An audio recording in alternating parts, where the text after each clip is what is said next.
Selamat pagi, Ibu Silvi Kristina selaku dosen akuntansi menengah 1 dan selamat pagi teman-teman semua. Pada pagi hari ini kami dari kelompok 6 ingin mempresentasikan materi PSAK 48 mengenai impairment. Sebelum masuk ke dalam materi, saya akan memperkenalkan anggota kelompok saya terlebih dahulu. Yang pertama ada saya sendiri, Yuniar Dwi Puspitasari dengan NIM 2021 70108. Saya Nadia Graciela Kapitan dengan NIM 2022-712. Saya Brian Edward Bernardus dengan NIM 2022-720. Saya Fatisha Kelasari dengan NIM 2022-738. Baik, untuk selanjutnya kita masuk ke dalam tujuan PSAK 48. Tujuan PSAK 48 itu sendiri yaitu menetapkan prosedur agar aset dicatat tidak melebihi jumlah terpulihkannya atau impairment.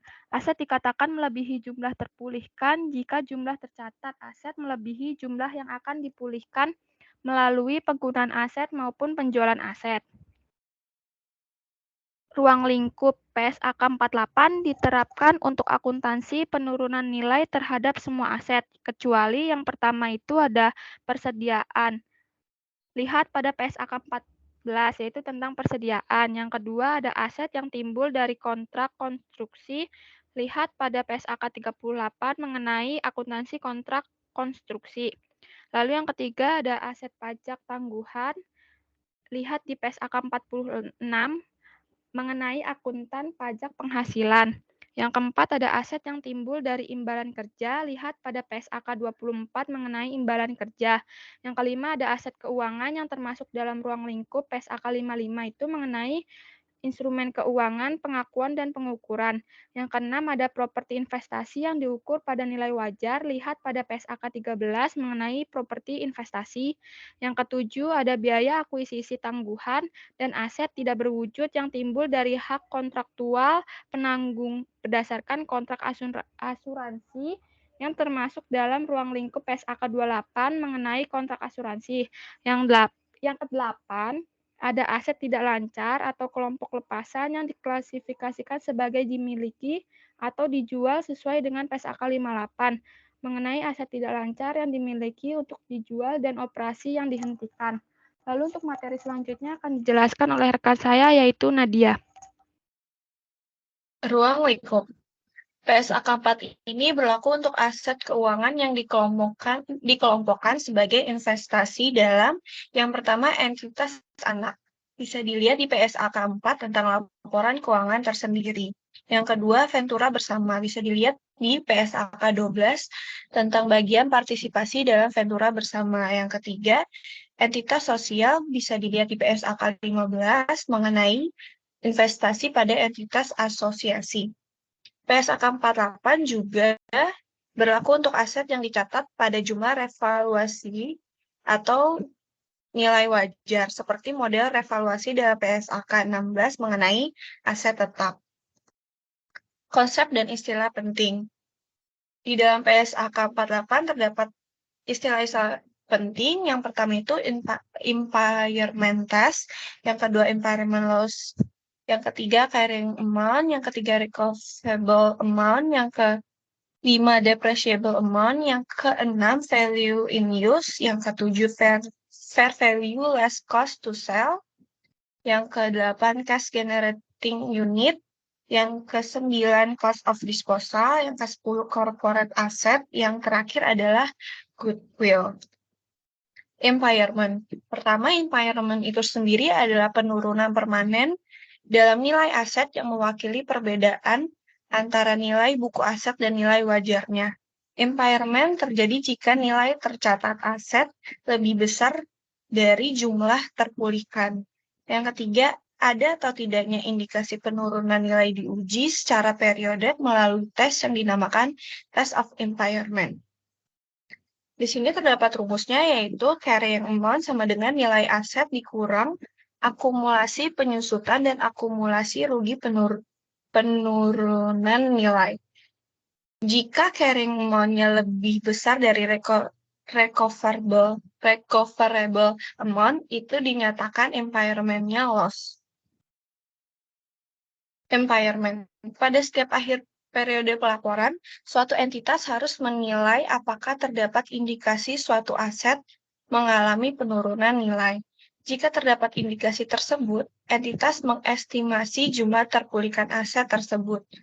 Terlepas apakah terdapat indikasi penurunan nilai untuk aset tidak berwujud tertentu dan goodwill, entitas harus minimal setahun sekali melakukan pengujian penurunan nilai atau impairment test dengan membandingkan nilai tercatatnya dengan jumlah terpulihkannya. Yang pertama, aset tidak berwujud dengan masa manfaat tidak terbatas. Yang kedua, aset tidak berwujud yang belum digunakan. Yang ketiga, goodwill yang diperoleh dalam suatu kombinasi bisnis. Dalam menilai apakah terdapat indikasi aset mungkin mengalami penurunan nilai, entitas harus mempertimbangkan minimum hal-hal berikut. Yang pertama, informasi dari sumber-sumber eksternal, misalnya perubahan signifikan nilai pasar, perubahan signifikan teknologi, pasar, ekonomi, dan lingkup hukum. Yang ketiga, perubahan suku bunga. Yang terakhir, jumlah tercatat aset neto entitas melebihi kapitalisasi pasarnya. Yang kedua, mempertimbangkan informasi dari sumber-sumber internal, misalnya bukti keuangan atau kerusakan fisik aset. Yang kedua, perubahan signifikan atas penggunaan, penghentian, dan masa manfaat aset. Yang ketiga, bukti internal mengindikasikan bahwa kinerja ekonomi aset lebih buruk dari yang diharapkan. Untuk materi selanjutnya dibacakan oleh rekan kami. Oke, sekarang untuk pengukuran jumlah terpulihkan.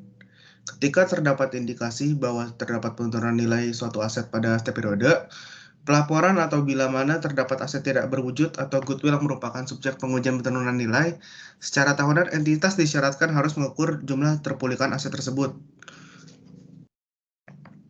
Ada dua, yaitu fair value less cost to sell. Adalah jumlah yang dapat dihasilkan dari penjualan suatu aset atau unit penghasil kas dalam transaksi antara pihak-pihak yang mengerti dan berkehendak bebas tanpa tekanan, dikurangi biaya pelepasan aset. Terus value in use adalah nilai sekarang dari taksiran arus kas yang diharapkan akan diterima atau unit penghasil kas.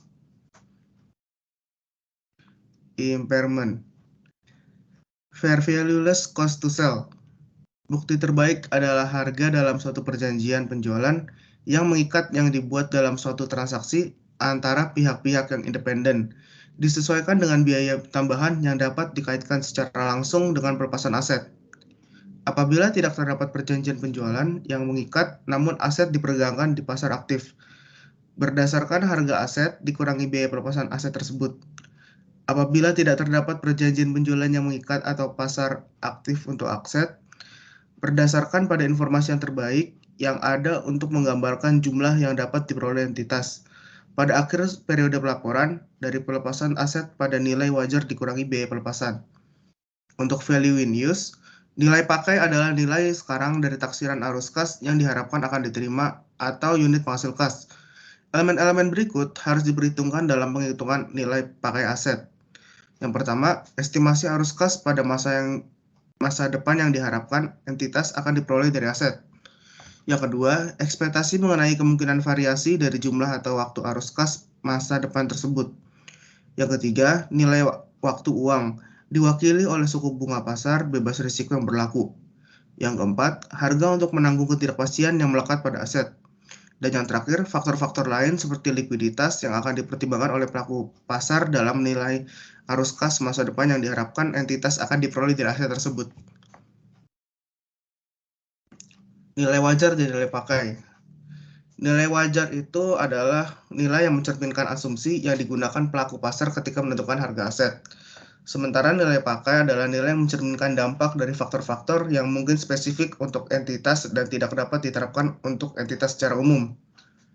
Sebagai contoh, nilai wajar tidak mencerminkan faktor-faktor berikut ini, sejauh bahwa faktor tersebut tidak dapat tersedia secara umum untuk pelaku pasar. A. Nilai tambah yang diperoleh dari pengelompokan aset seperti pembentukan portofolio properti investasi di lokasi yang berbeda. B. Sinergi antara aset yang diukur dan aset lainnya. C. Hak hukum atau pembatasan hukum yang spesifik hanya untuk pemilik aset saat ini. Dan yang terakhir D. Manfaat pajak atau beban yang spesifik untuk pemilik aset saat ini.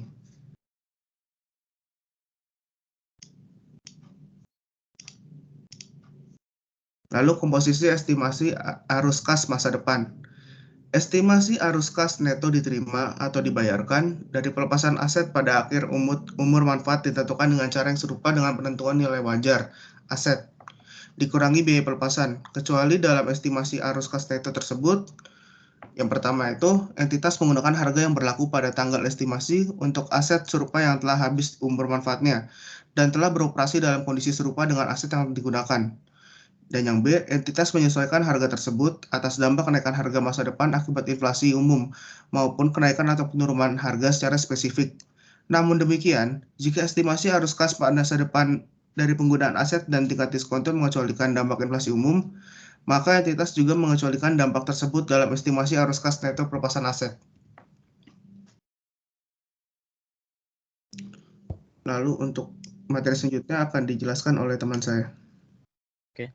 Selanjutnya di sini ada unit penghasil kas atau UPK. Jumlah terpulihkan dari suatu aset individual tidak dapat ditentukan jika nilai pakai aset tidak dapat diestimasi mendekati nilai wajarnya, dikurangi biaya penjualan. Contohnya seperti apabila arus kas masa depan dari penggunaan aset tidak dapat diestimasi menjadi tak berarti, dan aset tidak menghasilkan arus kas masuk yang independen dari kelompok aset lain. Dalam kasus ini, nilai pakai dan jumlah terpulihkan dapat ditentukan hanya untuk unit penghasil kas aset. Jika tidak mungkin untuk mengestimasi jumlah terpulihkan aset individual, entitas menentukan nilai terpulihkan dari unit penghasil kas yang mana aset tercakup, yaitu aset dari unit penghasil kas atau UPK. Selanjutnya ada alokasi goodwill pada UPK. Untuk tujuan uji penurunan nilai, goodwill yang diperoleh dalam kombinasi bisnis sejak tanggal akuisisi dialokasikan pada setiap unit penghasil kas pihak pengakuisisi atau kelompok unit penghasil kas yang diharapkan memberikan manfaat dari sinergi kombinasi bisnis tersebut, terlepas apakah aset atau liabilitas lain dari pihak yang diakuisisi ditempatkan dalam unit atau kelompok unit tersebut.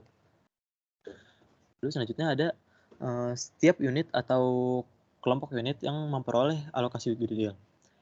A.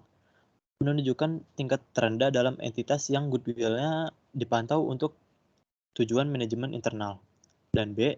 Tidak lebih besar dari segmen operasi yang ditentukan sesuai dengan yang didefinisikan dalam PSAK 5, yaitu segmen operasi. Dan yang terakhir ada rugi penurunan nilai unit penghasil kas. Dalam mengalokasikan rugi penurunan nilai, entitas tidak mengurangi jumlah tercatat aset dengan jumlah yang tertinggi dari A. Nilai wajarnya dikurangi biaya pelepasan, jika dapat ditentukan. B. Nilai pakainya atau jika dapat diukur. Dan C. 0. Jumlah rugi penurunan nilai yang seharusnya dialokasikan pada aset tersebut menjadi dialokasikan prorata pada aset lain dari unit atau kelompok unit. Sekian presentasi dari kelompok 6. Untuk kurang lebihnya mohon maaf. Segina.